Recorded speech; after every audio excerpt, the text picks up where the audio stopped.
Welcome to Panther Points Preview, a look at this week's upcoming EP football game featuring head coach Tyler Whitebread.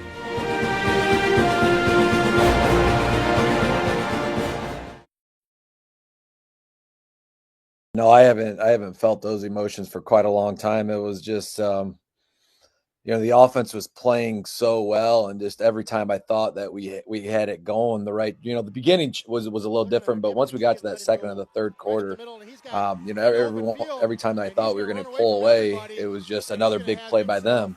And then our offense kind of did what they did all game. They had some plays, had some nice drives, and they get the ball back and do the same thing. So I was looking through the defensive play sheet trying to figure out what could work. Finally, towards the end, we discovered one defensive alignment that slowed them down a little bit. So it was wild, and then at the end when we thought it was over, and then they said, no, we're going to give them one more play, one more second. And it was like very scary for a moment. I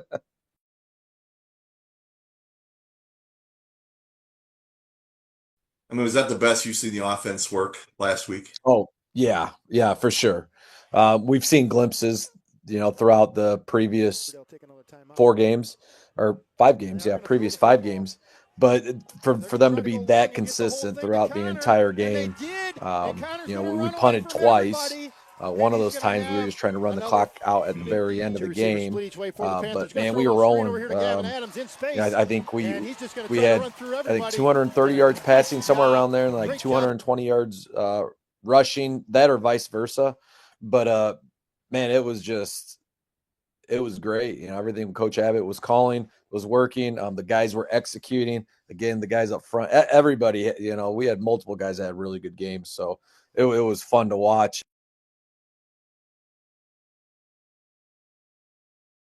He's definitely a guy that's super focused, and he's a team guy. He's having a great year, but at the end of the day, he wants to win, and that's why I don't always talk about winning, but of course that's the end goal, right? We want to play our best football, and we think if we play our best football, that's going to turn into winning at the end of the game. That's kind of like the idea behind it, but we did. I mean, we talk about all guys executing every single play, and it took every single play to get the job done that game. And I mean, it came down to the very end. And it's funny because we said whoever has the ball at the end is probably going to win, and it didn't actually turn out that way, but it was very close to turning out that way. So it was a wild game for sure.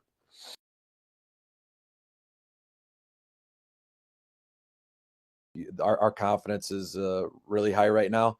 I think with the coaches and the team. So I'm feeling good going into Friday.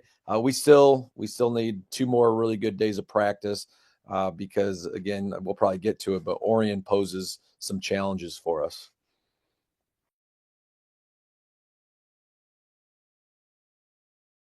Yeah, he's a 4-year starter.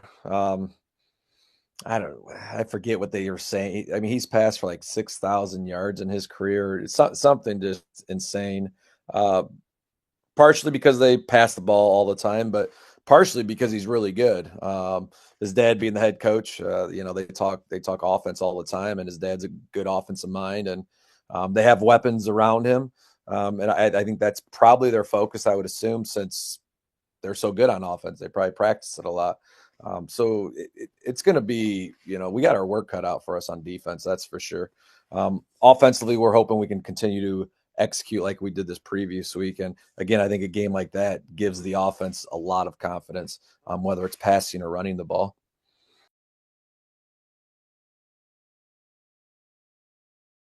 I think the strength of our defense is our D line. And I think I've said that all year. Caleb Reamer, Derek Nosker, and John Holland doing a really good job of usually eating up blocks, chasing plays down, setting the edge, taking on double teams, all of those things. But I also have a lot of faith in our back end, our DBs that have speed, and there's a lot of experience there. Connor Keegan's a 3-year starter at corner. Keegan Winkler's a 3-year starter. So just having those two guys, back there, they've seen a lot. They've lived and they've learned through some of their mistakes, and I feel good with them back there as well.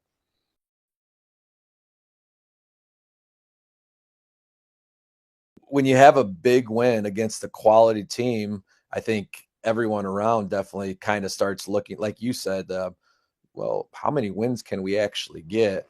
And you don't really want to get caught in that either, because that turns into you forgetting about, Orion, forgetting about Mendota.